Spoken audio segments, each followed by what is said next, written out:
Hello, അങ്ങനെ ഞങ്ങൾ ധനുഷ്കോടിയുടെ യാത്രയൊക്കെ അതാ ഇവിടെ അവസാനിച്ച് ഞങ്ങൾ തിരിച്ചു പോരാ കേട്ടോ. അപ്പോൾ ഇതുവരെ ഞങ്ങൾ CPWD ഗസ്റ്റ് ഹൗസിൻ്റെ ഒരു വ്യൂ എങ്ങനെയാണെന്ന് കാണിച്ചിട്ടില്ലല്ലോ. ഇതാണ് നമ്മൾ താമസിച്ച റൂം. ഇതാണ് അവിടെ പുറത്തേക്കൊരു ബാൽക്കണിയൊക്കെ ഉണ്ട്. അവിടെ നിന്നുള്ള വ്യൂ ഇങ്ങനെയാണ് കേട്ടോ. നല്ല അടിപൊളി പ്ലേസാണ് ഇവിടെ. ഏകദേശം ഒരു 300 രൂപയേ ഉള്ളൂ നമുക്കിവിടെ ഒരു 1 ഡേ സ്റ്റേക്ക് വരുന്നത്. അപ്പോൾ അത് അത്രയും സൗകര്യങ്ങളൊക്കെ ഉണ്ട്. ബാത്റൂമൊക്കെ നല്ല അടിപൊളിയാണ്. അങ്ങനെ 8 മണിക്ക് ആയപ്പോൾ ഞങ്ങൾ അവിടെ നിന്ന് റൂം വെക്കേറ്റ് ചെയ്തിട്ട് പോന്നു കേട്ടോ. അങ്ങനെ ഇതാ മഹർഷി അവന്തിക്കൊക്കെ ഞാൻ പിടിച്ചോളാം എന്നും പറഞ്ഞിട്ടാണ് ഈ പിടിച്ച് നിൽക്കുന്നത്. അവർ ബാഗുകൾ, കുറച്ച് സാധനങ്ങൾ, കുഞ്ഞു സാധനങ്ങളൊക്കെ ഉള്ളൂ കേട്ടോ. ഫോണ് അങ്ങനത്തെ സാധനങ്ങളൊക്കെയാണ് കേട്ടോ അതിൽ. അതൊക്കെ അവർ പിടിച്ചോളാം എന്ന് പറഞ്ഞിട്ട് വലിയ ആളായിട്ട് 2 സൈഡിലും രണ്ടുപേരും ഹാൻഡ് ബാഗൊക്കെ ഇട്ടിട്ട് അങ്ങനെ കാറിലേക്ക് പോയി. കാറിൽ ഞങ്ങൾ ബെഡൊക്കെ സെറ്റ് ചെയ്ത് വെച്ചു. ഇപ്പോൾ ഇവർക്ക് വഴിയിൽ നിന്ന് കിടന്നുറങ്ങണമെങ്കിലൊക്കെ അതാണ് സൗകര്യം. അങ്ങനെ ഇവരെ 3 പേരും ബാക്കിലാക്കി നമ്മൾ ഇവിടെ നിന്ന് ലൊക്കേഷനൊക്കെ ഒന്ന് നോക്കുകയാണ്. ഇവിടെ റൂട്ട് മാപ്പൊക്കെ നോക്കുകയാണ്. ഇതാണ് CPWDയുടെ ഹോളിഡേ ഹോം. അപ്പോൾ അതാ ഇനി അവിടെ നിന്ന് നേരെ ഞങ്ങൾ പോകുന്നത് അബ്ദുൽ കലാം നാഷണൽ മെമ്മോറിയൽ എന്ന് പറഞ്ഞ സ്ഥലത്തേക്കാണ്. അവിടെ ഫോൺ അലൗഡ് അല്ലാത്തതുകൊണ്ട് ഞങ്ങൾ ഫോണ് പുറത്തുനിന്ന് ജസ്റ്റ് ഫോട്ടോ ഒക്കെ ഒന്ന് എടുത്തിട്ട് അകമൊക്കെ ഒന്ന് പോയി കണ്ടു കേട്ടോ. നല്ല അടിപൊളി സ്ഥലമാണ്. ഇവിടെ വരികയാണെങ്കിൽ എന്തായാലും ഇവിടെ പോയിട്ട് ഇതൊന്ന് കാണണം കേട്ടോ. അബ്ദുൽ കലാം യൂസ് ചെയ്ത കുറേ സാധനങ്ങളൊക്കെ ഉണ്ട് അവിടെ. അങ്ങനെ അപ്പോൾ അത് അവിടെ ഒന്ന് പോയി ഫോട്ടോ ഒക്കെ ഒന്ന് എടുത്തിട്ട് പിന്നെ ഞങ്ങൾ അവിടെ നിന്ന് തിരിച്ചു പോയി. അപ്പോൾ അവിടെ എത്തിയപ്പോൾ ഏകദേശം 8:30 ആയിട്ടുണ്ട് കേട്ടോ. അബ്ദുൽ കലാം മെമ്മോറിയൽ അവിടെ എത്തിയപ്പോൾ പിന്നെ ഞങ്ങൾ അവിടുന്ന് തിരിച്ചു വരുന്ന വഴിക്ക് പാമ്പം പാലത്തിൻ്റെ അവിടുന്ന് ഫോട്ടോ എടുത്തിട്ടുണ്ടായിരുന്നില്ല. അപ്പോൾ ആയിട്ട് മാത്രം അവിടെ ഇറങ്ങിയിട്ട് ഒന്ന് ഫോട്ടോ എടുക്കുക. അവിടെ വണ്ടിയൊന്നും അധികം നേരം പാർക്ക് ചെയ്ത് നിൽക്കാൻ പറ്റില്ല, കുറേ വണ്ടികൾ വരുന്നതല്ലേ, ബ്ലോക്ക് ആവുമെന്നും പറഞ്ഞിട്ട് ആരും അങ്ങനെ കുറച്ച് പേരൊക്കെ നിർത്തുന്നുണ്ട്. ഫോട്ടോ ഒന്ന് എടുത്തിട്ട് വേഗം തിരിച്ചു പോന്നു. അങ്ങനെ ഞങ്ങൾ അവിടുന്ന് പോന്നിട്ട് ഞങ്ങൾ നേരെ പോകുന്നത് അരിയാമൻ ബീച്ച് എന്ന് പറഞ്ഞിട്ടാണ്. പോകുന്ന വഴിക്ക് ഫസ്റ്റ് വീഡിയോയിൽ ഞാൻ പറഞ്ഞിട്ടുണ്ടായിരുന്നു ഈ ഒരു ബീച്ചിനെ പറ്റിയിട്ട്. നമ്മൾ പോകുമ്പോൾ അവിടെ ധനുഷ്കോടിയിലേക്ക് പോകുമ്പോൾ കണ്ടിട്ടുണ്ടായിരുന്നു കേട്ടോ ഈ ബീച്ചിൻ്റെ ഡയറക്ഷൻ അങ്ങോട്ടേക്കാണെന്ന്. അങ്ങനെ ഞങ്ങൾ തിരിച്ചു വരുമ്പോൾ കയറാമെന്നൊക്കെ പറഞ്ഞിട്ട് അങ്ങനെ പോകുന്നതാണ്. അപ്പോൾ ഒരു 9 മണിയൊക്കെ ആകുമ്പോഴാണ് ഞങ്ങൾ ഇവിടെ എത്തുന്നത്. ഇവിടെ എത്തിയപ്പോൾ അധികം ആൾക്കാരൊന്നും ഇല്ല കേട്ടോ. അപ്പോൾ ഞങ്ങൾ വിചാരിച്ചു പെട്ട് ഒരാവശ്യമില്ലായിരുന്നു ഇവിടെ വരണ്ടേ. അങ്ങനെ ചുറ്റുവട്ടമൊക്കെ ഒന്ന് നോക്കി ഞങ്ങൾ പിന്നെ അവിടെ ബീച്ചിലേക്ക് പോകാമെന്ന് വിചാരിച്ചു. അപ്പം ഞങ്ങൾ ഡ്രസ്സ് നനയ്ക്കില്ല, രാവിലെ തന്നെ കേട്ടോ. അപ്പോൾ കുറച്ച് ചെറിയ വെയിലൊക്കെ ഉണ്ട്. ഞാൻ പറഞ്ഞു എന്തിനാ ഈ ബീച്ചിലൊക്കെ പോകുന്നതെന്നുള്ള രീതിയിലാട്ടോ. എനിക്ക് ഒന്നും കാണാനൊന്നുമില്ല, ആരെയൊന്നുമില്ല, അപ്പം ആൾക്കാരൊന്നും വരുന്നില്ല എന്നാണ് വിചാരിച്ചത്. പിന്നെ കുറച്ച് പേര് അവിടെ കടലിലൊക്കെ ആയിട്ട് എന്തൊക്കെയോ ഒന്ന് പെറുക്കുന്നൊക്കെ, അങ്ങനെ പെറുക്കിയെടുക്കുന്ന പോലെയൊക്കെ കാണുന്നുണ്ടായിരുന്നു. അങ്ങനെ ഏട്ടനിവിടെ മാപ്പ് നോക്കുകയാണ് പോകേണ്ടതൊക്കെ. അപ്പോൾ ജസ്റ്റ് ഇത്തിരി നേരം ഇവിടെ ഒന്ന് കറങ്ങി തിരിഞ്ഞിട്ട് നമുക്ക് പോകാമല്ലോ എന്ന് വിചാരിച്ചിട്ടാണ് ഇവിടെ ഇറങ്ങിയത്. അങ്ങനെ പോകുന്ന വഴിക്കൊക്കെ കുറച്ച് സാധനങ്ങളൊക്കെ കിട്ടിയപ്പോൾ മക്കൾക്ക് നല്ല അത്ഭുതം കേട്ടോ. നല്ല രസമുണ്ടായിരുന്നു കേട്ടോ ഓരോ സാധനങ്ങൾ അവിടെ നിന്ന് കിട്ടിയത്. കുറേ ടൈപ്പ് ഷെല്ലുകൾ, ചിപ്പികൾ, പിന്നെ എന്താണ് കടലിലൊക്കെ ഉണ്ടാകുന്ന ഓരോ പുറ്റുകളില്ലേ, അങ്ങനത്തെ ഒക്കെ ഒരു സംഭവങ്ങൾ കേട്ടോ. അങ്ങനെ നിൽക്കുമ്പോൾ കുറേ പേരുണ്ട് അവിടെ കുറേ പേരെന്ന് പറഞ്ഞാൽ കുറച്ച് അവിടുത്തെ ആൾക്കാരാണെന്ന് തോന്നുന്നു കേട്ടോ. എന്തൊക്കെയോ ഇങ്ങനെ പെറുക്കിയെടുക്കുന്ന പോലെ. അപ്പോൾ എന്താ സംഭവം എന്ന് വിചാരിച്ച് ഞങ്ങൾ അങ്ങോട്ടേക്ക് പോയപ്പോൾ ഏട്ടൻ്റെ മുഖം കണ്ടു ചിരിക്കുന്നത്. അതെന്താണെന്ന് വെച്ചാൽ അങ്ങോട്ട് പോയപ്പോൾ ഈ കരയിലൊക്കെ അടിഞ്ഞു കിടക്കുന്ന കുറേ സാധനങ്ങൾ കണ്ടു കേട്ടോ. നല്ല ഭംഗിയുണ്ടായിരുന്നു ഈ ഷെല്ലുകൾ, ചിപ്പികളൊക്കെ. നമ്മൾ ഈ അക്വേറിയത്തിലേക്ക് ഇടാൻ പറ്റുന്ന പാകത്തിനില്ലേ അതേപോലത്തെ നിറയെ എത്രയാ ഉള്ളതെന്നറിയാം. നല്ല നല്ല ഭംഗിയുള്ള ടൈപ്പ് ഉണ്ടായിരുന്നു. അപ്പോൾ ഇതൊക്കെയാണ് ഞങ്ങൾ അവിടെ ഈ ധനുഷ്കോടിയിലൊക്കെ എത്തിയപ്പോൾ അവിടെ നിന്ന് കണ്ടില്ലായിരുന്നു കുറേ ടൈപ്പ് ഷെല്ലുകളൊക്കെ. അതൊക്കെ ഇങ്ങനെ ഈ കടലിൽ നിന്ന് ഇവരിങ്ങനെ തിരഞ്ഞെടുക്കുന്നതാട്ടോ. അതിൽ നല്ലതൊക്കെ നോക്കിയെടുത്ത് പോളിഷ് ചെയ്തിട്ടാണ് ഇവർ ഈ അവിടെ കൊണ്ടുപോയിട്ട് വിൽക്കുന്നത്. അപ്പോൾ മക്കൾക്ക് പിന്നെ ഇത് പറയേണ്ട ആവശ്യമുണ്ടോ, ചാകരയായിരുന്നു കിട്ടിയതും കണ്ടതും. സാധാരണ നമ്മൾ കടപ്പുറത്തൊന്നും ഇങ്ങനെ കാണാറില്ലല്ലോ ഇതേപോലെ കുഞ്ഞു ഷെല്ലുകളും നല്ല ഭംഗിയുള്ള ടൈപ്പ്. കുറേ പെറുക്കിയിട്ടുണ്ടായിരുന്നു ഞങ്ങൾ അവിടുന്ന്. മാക്സിമം അവിടെ നിന്ന് പറക്കാൻ പറ്റുന്നതൊക്കെ അവർ പെറുക്കിയെടുത്തു. മക്കൾക്ക് ആക്രാന്തം പിടിച്ച് പെറുക്കാന്നൊക്കെ പറയില്ല, അതേപോലെയായിരുന്നു. സാധനം നമ്മൾ കയ്യിലൊന്നും കൊണ്ടുപോകുന്നില്ല. പിന്നെ അവിടെ നിന്നൊക്കെ കിട്ടിയ ഒരു പാത്രമൊക്കെ ഉണ്ടായിരുന്നു, ആ പാത്രത്തിലൊക്കെയാണ് വാരി ഇടുന്നത്. പിന്നെ ഒരു കവറ് കിട്ടി. ഇതവിടെ ഒരാൾ വിൽക്കുന്നുണ്ടായിരുന്നു കേട്ടോ. വിൽക്കുന്നതെന്ന് പറഞ്ഞിട്ടുണ്ടെങ്കിൽ ഇങ്ങനെ കടലിൽ നിന്ന് തിരഞ്ഞെടുത്ത് കുറച്ച് ശംഖുകളൊക്കെ ഉണ്ടായിരുന്നു. അപ്പോൾ ഞങ്ങളോട് പറഞ്ഞു ഇത് ഇത്ര രൂപയ്ക്കാണ് വാങ്ങിയത്. ഞങ്ങൾ മറന്നുപോയി എത്രയായിരുന്നു എന്ന്. അപ്പോൾ അവരെടുത്തുനിന്ന് വാങ്ങിയതാണ്. ഒരു 4-5 ശംഖ് ഉണ്ടായിരുന്നു. അപ്പോൾ അവിടെ ഒരു VIP ആരോ ആണെന്ന് തോന്നുന്നു കേട്ടോ. വന്നിട്ട് അവിടെ നിൽക്കുന്നുണ്ടായിരുന്നു, സെക്യൂരിറ്റി ഒക്കെ ഉണ്ടായിരുന്നു. ഞാൻ വെറുതെ ജസ്റ്റ് വീഡിയോ എടുത്തത്. എവിടെയോ അവിടെ ഉള്ള ആരോ ആയിരിക്കും, അറിയില്ല. അങ്ങനെ വേറെ ആരും ഇല്ല കേട്ടോ. അങ്ങനെ അത്ര തിരക്കൊന്നുമില്ല. പിന്നെ കുറച്ച് നേരമൊക്കെ അവിടുന്ന് ഈ ഇതൊക്കെ പെറുക്കിയെടുത്തിട്ട് ഞങ്ങൾ തിരിച്ചു പോരാമെന്ന് വിചാരിച്ചിട്ടോ. അപ്പോൾ അതിൻ്റെ ഇടയ്ക്ക് അതേ ഒരു പുഴുവിനെ കണ്ടോ, നല്ല ഭംഗിയുള്ളൊരു പുഴു, തൊട്ടാൽ നല്ല ചൊറിച്ചിലായിരിക്കും. അപ്പം അതിനെയൊക്കെ കണ്ട് ഞങ്ങളിതേ കുറച്ച് സാധനങ്ങളൊക്കെ അതേ പെറുക്കിയെടുത്ത് നേരെ തിരിച്ച് പോവുകയാണ് ഞങ്ങൾ. അങ്ങനെ മക്കളൊക്കെ നേരത്തെ പോയി. ഇതേ കണ്ട ഇതവിടെ VIP അവിടെ എന്തൊക്കെയോ ആ കടലിൽ നിന്ന് അത് എടുക്കുന്ന ആളോട് ചോദിക്കുകയാണ് ഇതെന്തൊക്കെയാണെന്നൊക്കെ ചോദിക്കുകയാന്ന് തോന്നുന്നു. അങ്ങനെ ഇത് ഇവിടെ ആൾക്കാരൊക്കെ വന്ന് നിൽക്കാനുണ്ടെന്ന് തോന്നുന്നു കേട്ടോ. ഇവിടെയൊക്കെ കുറേ വെയിറ്റ് ചെയ്ത് നിൽക്കുന്ന സ്ഥലങ്ങളൊക്കെ ഉണ്ട്, വെയിലൊക്കെ ഇല്ലാതെ ഇരിക്കാൻ വേണ്ടിയിട്ടുള്ള. അപ്പം ഞങ്ങൾ വന്ന സമയം തെറ്റാണെന്ന് തോന്നുന്നു, അതുകൊണ്ടാണെന്ന് തോന്നുന്നു. ബീച്ചിലെ കറക്കൊക്കെ ഏകദേശം കഴിഞ്ഞപ്പോഴത്തേക്കും മക്കൾക്കും ഞങ്ങൾക്കൊക്കെ ഏകദേശം വിശപ്പൊക്കെ ആയി തുടങ്ങി. 10:30 ആയിട്ടുണ്ടായിരുന്നു ടൈം. അപ്പോൾ ഈ ധനുഷ്കോടിയിൽ നിന്ന് നേരെ വരുന്ന ഈ ഒരു ഹൈവേ എത്തുന്ന ഒരു ജംഗ്ഷൻ ഉണ്ട്, ECR റൗണ്ട്. ആ റൗണ്ടിൻ്റെ അവിടെ തന്നെയാണ് ഈ വസന്തംസ് എന്ന് പറഞ്ഞ വെജ് ഹോട്ടൽ വരുന്നത്, രാമനാഥപുരം. അപ്പം ഞങ്ങൾ അവിടെ കയറി. കുറച്ച് അത്യാവശ്യത്തിന് തിരക്കൊക്കെ ഉണ്ടായിരുന്നു. നല്ലൊരു സ്ഥലം, നല്ല ഫുഡുമായിരുന്നു കേട്ടോ അവിടുത്തത്. ഞങ്ങൾ അവിടെ നിന്ന് പിന്നെ ഇവരോടൊക്കെ ചോദിച്ചാൽ എന്തൊക്കെയാണ് വേണ്ടതെന്ന് ചോദിച്ചാൽ അവസാനം മസാല ദോശയിൽ ഞങ്ങൾ എത്തി, തമിഴ്നാട്ടിലെ മസാല ദോശ. അങ്ങനെ ഞങ്ങൾ മസാല ദോശ കഴിച്ചിട്ട് നല്ല അടിപൊളി ചട്നിയായിരുന്നു, എനിക്ക് നല്ല ഇഷ്ടമായിട്ടുണ്ടായിരുന്നു. ഒരു പുതിനേൻ്റെ ഒക്കെ ടേസ്റ്റ് ആയിട്ടുള്ള ഒരു വെറൈറ്റി ചട്നിയായിരുന്നു അതിനുണ്ടായിരുന്നത്. അങ്ങനെ ഞങ്ങൾ അവിടെ നിന്ന് ഭക്ഷണമൊക്കെ കഴിക്കണം. അപ്പോൾ അയാൾ കൊള്ളാം, കണ്ട ഇഷ്ടമായിട്ടുണ്ട്. അവന് ഈ മസാല ദോശ അങ്ങനത്തെ ഐറ്റംസൊക്കെ ഭയങ്കര ഇഷ്ടമാണ്. പിന്നെ അവിടെ നിന്നൊരു ചായയും പറഞ്ഞു. ചായ നല്ല അടിപൊളി ചായയായിരുന്നു, കുഞ്ഞു ഗ്ലാസ്സിലാണ്. അങ്ങനെ അത് കഴിച്ചു. അപ്പോൾ അരിഷിനോടൊക്കെ അഭിപ്രായം ചോദിക്കുകയാണ് എങ്ങനെയുണ്ടെന്ന്. തിരിച്ച് വരുന്ന വഴിക്ക് ചെറുതായിട്ട് മഴയൊക്കെ പെയ്യാൻ തുടങ്ങി കേട്ടോ, ചെറുതായിട്ടുള്ളൂ കേട്ടോ. അപ്പോൾ ഏട്ടൻ പറയാതെ കണ്ട മഴത്തുള്ളികൾ പറന്നു പോകുന്ന ഇടയിൽ ഉരുണ്ടു പോകുന്ന റെയിനെക്സ് ഗ്ലാസ്സിൽ അടിച്ചതുകൊണ്ട് മഴത്തുള്ളികൾ അവിടെ അങ്ങനെ നിൽക്കുന്നില്ല. ഇതാണ് ഏർവാടി ദർഗ. രാമനാഥപുരം ജില്ലയിലാണ് ഇത് സ്ഥിതി ചെയ്യുന്നത്. ഇവിടെ എല്ലാ മതത്തിലുള്ളവർക്കും വരാവുന്നതാണ്. ഏകദേശം ഒരു 800 വർഷത്തോളം പഴക്കമുള്ളൊരു ദർഗയാണ് കേട്ടോ അത്. അപ്പോൾ അവിടെ നിന്ന് ജസ്റ്റ് അവിടെ നിന്ന് കറങ്ങിയിട്ട് ഞങ്ങൾ തിരിച്ചു പോകുന്നു, അവിടെ കയറിയിട്ടില്ല. അങ്ങനെ വരുന്ന വഴിക്കാണ് ദേ കണ്ട അവിടെ കുറേ വെള്ള സംഭവങ്ങൾ കണ്ടത്. എന്താ നോക്കിയപ്പോഴാണ് മനസ്സിലായത് കല്ലുപ്പാണെന്ന്. അപ്പോൾ ഈ വണ്ടിയിൽ കല്ലുപ്പ് കയറ്റി കൊണ്ടുപോകുന്നിടത്തു നിന്ന് വീണ് പോകുന്നതാണെന്ന് തോന്നുന്നു കേട്ടോ. അത് വഴിയോരൊക്കെ അവിടെയൊക്കെ ഉണ്ട്, വഴിയിലൊക്കെ ഉണ്ട്. അങ്ങനെ ദേ ഇവിടെ വേറൊരു കൃഷിയുണ്ട്, ഒരു കോട്ടൻ്റെ കൃഷിയാണെന്ന് തോന്നുന്നു കേട്ടോ. അങ്ങനെ അതൊക്കെ ഞങ്ങൾ ജസ്റ്റ് വീഡിയോ എടുക്കുക, കാണുക. ഈ ഉപ്പൊക്കെ ഇങ്ങനെ ഉണ്ടാക്കുന്നത് അവിടെ നിന്ന് ദൂരെ നിന്ന് കണ്ടിട്ടുണ്ട്. പിന്നെ ഈ കൊണ്ടുപോകുമ്പോൾ ഈ വീണ് കിടക്കുന്നത് വരുന്ന വഴിക്കൊക്കെ കണ്ടിട്ടുണ്ടായിരുന്നു, വെള്ള കളറിൽ. അത് എന്താണെന്ന് മനസ്സിലായില്ല. അങ്ങനെ പിന്നെ നിർത്തി കഴിഞ്ഞിട്ടാണ് നോക്കുന്നത്. അപ്പോൾ ഇതൊക്കെ കല്ലുപ്പാണ് ഈ കിടക്കുന്നത്. ഇവിടെ കുറേ സ്ഥലങ്ങളുണ്ട് കല്ലുപ്പൊക്കെ ഉണ്ടാക്കുന്ന കുറേ സ്ഥലങ്ങൾ കേട്ടോ. അപ്പോൾ ഇവർ ചിരിക്കുകയാണ്. ഇത് നോക്കുക, ഒരു സ്കൂട്ടറിൻ്റെ മുകളിലാണ് ഈ കൊണ്ടുവന്നത്. കട്ടിലിൻ്റെ കാലുകൾ മാത്രം കേട്ടോ, ഈ ഫ്രെയിം മാത്രമാണ്. വരുന്ന വഴിക്ക് നിറയെ പനയും അതേപോലെ ശർക്കരയൊക്കെ കണ്ടപ്പോൾ വാങ്ങിയതാട്ടോ. നോക്ക് എങ്ങനെയുണ്ട്, എരിവുണ്ടോ? എരിഞ്ഞിട്ട് വയ്യാന്ന് പറയുന്നത്. എരിവും മധുരവും ഒക്കെ കൂടിയിട്ടുള്ള ഒരു ഇഞ്ചി മിഠായി കേട്ടോ അത് വാങ്ങിയത്. ഇഞ്ചീൻ്റെ ടേസ്റ്റും ഒക്കെ ഉണ്ടായിരുന്നു അതിൽ. അങ്ങനെ എല്ലാവർക്കും ഓരോരോ കഷ്ണങ്ങൾ കൊടുത്തു. എന്താ കാണിക്ക്, എന്താണത്, ഇഷ്ടമുണ്ടോ?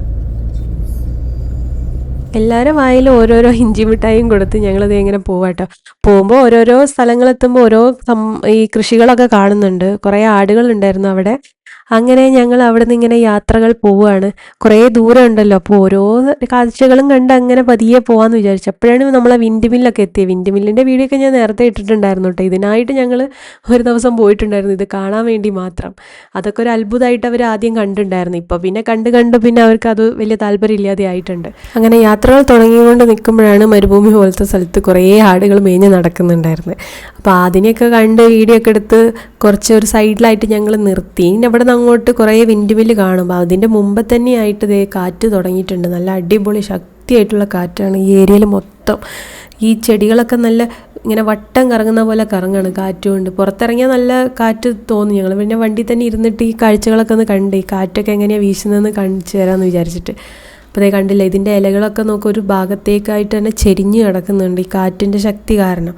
പിന്നെ പനയോലയൊക്കെ ഒരു ഭാഗത്തേക്കാണ്, തെങ്ങുണ്ടെങ്കിൽ തെങ്ങിൻ്റെ ഓലയൊക്കെ ഒരു സൈഡിലേക്കാണ്. ആ കാറ്റിൻ്റെ ഡയറക്ഷനിലേക്ക് അങ്ങനെ കണ്ടോ വീശിയിട്ട് അത്രയും ശക്തിയായിട്ടുള്ള കാറ്റാണ് കണ്ടോ. ഇനി അവിടെ നിന്ന് അങ്ങോട്ടേക്ക് ഈ വിൻഡ് മില്ലിൻ്റെ പാർട്സ് അങ്ങനത്തെ ഒക്കെ കാണാൻ പറ്റും. എന്ത് വലിയ ഒരു പാർട്സുകളാണ് കേട്ടോ. ഈ ലീഫൊക്കെ നോക്കുക, ഒരു വലിയ ലീഫാണ്, 2 ലോറിയിലേക്ക് കയറ്റാൻ വിധത്തിനുള്ള വലുപ്പമുണ്ട്. അത്രയും നല്ല വലുപ്പമുള്ള വിൻഡ് മില്ലൊക്കെയാണ് ഇതവിടെ സൈഡിലായിട്ട് കിടക്കുന്നത്.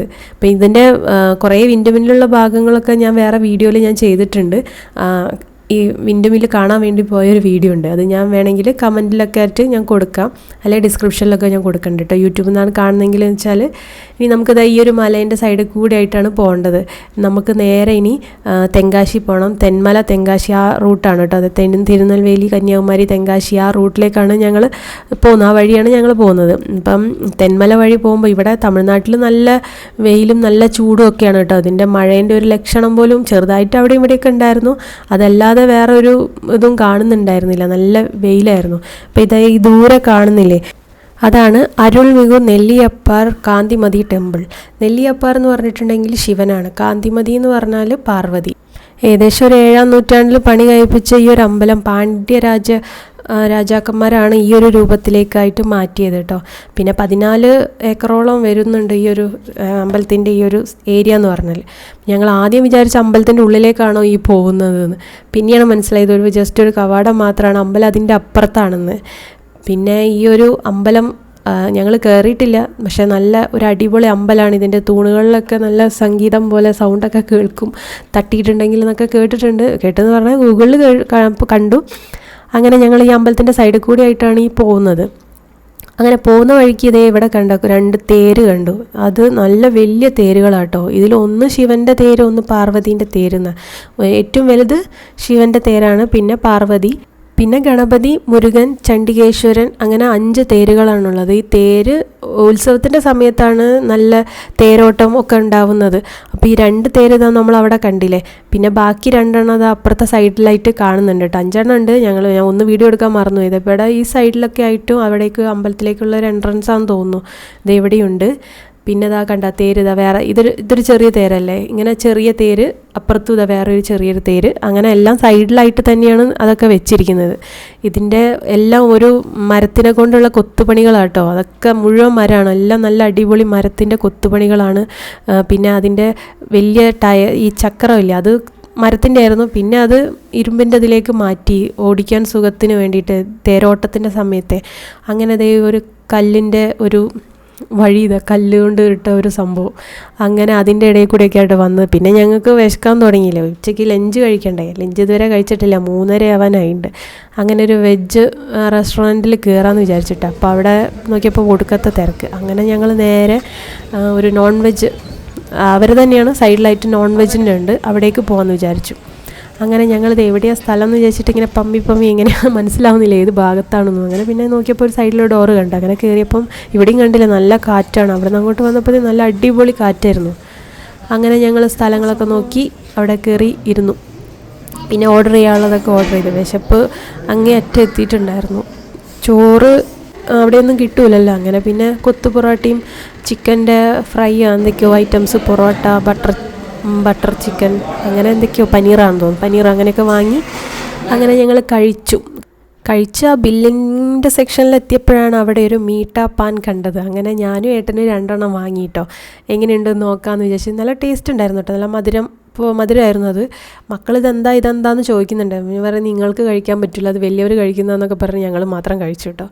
അപ്പോൾ തെന്മലയിലല്ലേ മറ്റേ അമ്പലം കണ്ട്, ഇത് തെങ്കാശി ഇത് അവിടെ കാണുന്നുണ്ട്. സൈഡിലായിട്ട് ഞാൻ സ്ലോ മോഷനിലാണ് കാണിക്കുന്നത്. ദൂരെ ഏറ്റവും ഹൈറ്റുള്ള ഒരു അമ്പലമാട്ടോ തെങ്കാശി. അപ്പം കാശിയിൽ പോകാൻ പറ്റാത്തവർക്ക് ഈ തെക്കൻ കാശി എന്ന് പറഞ്ഞാൽ ഈ തെങ്കാശിയിലേക്ക് വരാവുന്നതാണ്. ഇത് തെങ്കാശി ലേക്കാണ്. അതേ ദൂരെയായിട്ട് തെങ്കാശീൻ്റെ ഒരു വ്യൂവും കാണുന്നുണ്ട്. പക്ഷെ അവിടെ എത്തിയപ്പോഴത്തേക്കും നല്ല മഴ തുടങ്ങിയിട്ടുണ്ടായിരുന്നു. അങ്ങനെ ഞങ്ങൾ അവിടുന്ന് ആ സൈഡ് അവിടേക്ക് ബ്ലോക്ക് ആയിരുന്നു, അങ്ങനെ എടുക്കാൻ പറ്റില്ല. ഇത് ചെങ്കോട്ടയുടെ കവാടമാട്ടോ. ഈ ഒരു കവാടം 1500 വർഷങ്ങൾക്ക് മുമ്പ് പണിതതാണ്. ഇപ്പം സെപ്റ്റംബർ 25, 2025 ഇതൊക്കെ പൊളിച്ച് പണിതിട്ടുണ്ട്. കാരണം ഇവിടത്തേക്കുള്ള ഈ വഴി ഭയങ്കര ബ്ലോക്കാണ്. ഇതേ കണ്ടില്ലേ, നല്ല ഒരു ചെറിയൊരു വഴിയാണ്, നാരോ റൂട്ടാണിത്. അപ്പം അതുകൊണ്ട് ഇവിടുത്തെ യാത്രയ്ക്ക് സുഖം വേണ്ടിയിട്ട് ഇപ്പം അത് പൊളിച്ചിട്ടുണ്ട്. ഇനി നമ്മൾ തമിഴ്നാട്ടിൽ നിന്നൊക്കെ മാറി കേരളം അടുക്കുന്തോറും നമ്മൾ കാലാവസ്ഥ മാറിയത് കണ്ടില്ലേ. അവിടെയൊക്കെ നല്ല വെയിലാണെങ്കിൽ ഇവിടേക്ക് എത്തും തോറും മഞ്ഞും മഴയും പെയ്ത് തുടങ്ങിയിട്ടുണ്ട്. അപ്പോൾ ഇവിടെയൊക്കെ നല്ല നെൽപ്പാടങ്ങളും ഒക്കെ ആയിട്ട് കാണാവുന്നുണ്ട്. അവിടെയൊക്കെ നല്ല മരുഭൂമി പോലെ സ്ഥലങ്ങളാണ്. കൃഷിയുള്ള സ്ഥലത്ത് വലിയ കുഴപ്പമില്ല, പക്ഷെ എന്നാലും ഒരുമാതിരി വരണ്ട പോലത്തെ ഒരു സ്ഥലമല്ലേ. ഇനി ഇവിടുന്ന് അങ്ങോട്ടേക്ക് നല്ല പച്ചപ്പുള്ള സ്ഥലങ്ങളാണ്. നമ്മൾ കേരളം അടുക്കും തോറും നല്ല ഭംഗിയല്ലേ കാണാൻ. അപ്പോൾ തെന്മല വഴിയാണ് ഞങ്ങൾ വരുന്നത്. പിന്നെ ഈ അവിടേക്കുള്ള റൂട്ടൊക്കെ നല്ല എന്താണ് മഴയാണെങ്കിൽ പെട്ടെന്ന് വിചാരിച്ചു കേട്ടോ. ഇതാ തമിഴ്നാടിൻ്റെ ബോർഡർ കടന്നു. അപ്പോൾ അവിടെ ചെക്ക് പോസ്റ്റ് അവിടുത്തത് കഴിഞ്ഞ് ഇനി ഞങ്ങൾ ഇങ്ങനെ പോവുകയാണ്. അപ്പോൾ ഈ ഒരു ധനുഷ്കോടി യാത്ര ഒരു അടിപൊളി യാത്രയായിരുന്നു കേട്ടോ ഞങ്ങൾക്ക്. എന്തായാലും ഒരു 2 ദിവസമൊക്കെ ലീവ് കിട്ടുമ്പോൾ അങ്ങനെ വീട്ടിലിരിക്കാതെ ഇതേപോലെ വല്ല യാത്രകൾക്കൊക്കെ പോവുകയാണെങ്കിൽ നമുക്ക് മക്കൾക്കും ഒരു എൻജോയ്മെൻ്റ് ആയിരിക്കും, നല്ലൊരു അനുഭവം കൂടിയായിരിക്കും ഓരോ സ്ഥലങ്ങളൊക്കെ കണ്ട് മനസ്സിലാക്കാൻ വേണ്ടിയിട്ട്. അങ്ങനെ ഞങ്ങൾ പോയിട്ട് നമ്മൾ ഇവിടെ ഈ തമിഴ്നാടിൻ്റെ ബോർഡർ കഴിഞ്ഞു. ഇനി കേരളത്തിൻ്റെ ഒരു ബോർഡർ ആട്ടോ ഈ കിടക്കുന്നത്. അപ്പോൾ ഇവിടെയും കടന്നു കഴിഞ്ഞപ്പോൾ നമ്മളിനി തെന്മല, ഈ കൊല്ലം ജില്ലയിൽ ഇവിടെ നമ്മളെ കേരളത്തിലെത്തിയിട്ടുണ്ട്. അങ്ങനെ ഇത് കൊല്ലം തെന്മല KPN ബ്രിഡ്ജാണ് കേട്ടോ, റെയിൽവേ ബ്രിഡ്ജാണ് ഇത്. ഈ ഒരു മലയുടെ ഉള്ളിലൂടെ ഇങ്ങനെ തുരങ്കം പോലെയുള്ളൊരു ബ്രിഡ്ജാണ്. ഇതിൻ്റെ അപ്പുറത്തായിട്ട് നല്ല ഒരു 13 ആർച്ചുള്ളൊരു പാലമുണ്ട് കേട്ടോ. അത് കാണാൻ ഞാൻ വീഡിയോ എടുക്കാൻ മറന്നുപോയി. അപ്പോൾ ഇതൊക്കെ കണ്ട് പാസ് ചെയ്തിട്ടാണ് ഞങ്ങൾ പോകുന്നത്. ഇവിടെയൊക്കെ പോകുമ്പോൾ നല്ല മഴയായിരുന്നു കേട്ടോ. അത് ഭാഗത്തൊക്കെ ഒന്നും മഴ എടുക്കാൻ ഞാൻ പറ്റിയില്ല. അത്രയ്ക്കും മഴ ഈ ഭാഗത്തേക്ക് എത്തിയപ്പോഴത്തേക്കും ഉണ്ടായിരുന്നു കേട്ടോ, ഈ തെന്മല ഭാഗത്ത് എത്തിയപ്പോഴേക്കും. പിന്നെ എല്ലാവരും വീട്ടിൽ നിന്നൊക്കെ വിളിയായി, എവിടെ എത്തി, എന്തായി, നല്ല മഴ എന്നൊക്കെ കേൾക്കുന്നുണ്ടല്ലോ, രാത്രിയാവാനായില്ല, എത്താറായോ എന്നൊക്കെ. അതായത് കണ്ടില്ലേ, നല്ല അടിപൊളി മഴയായിരുന്നു, കണ്ണ് കാണാത്ത വിധത്തിൽ. ഈ മലയൊക്കെ ഇറങ്ങുമ്പോൾ നമ്മൾ റോഡൊക്കെ കുത്തി ഒലിച്ചു പോകുന്ന.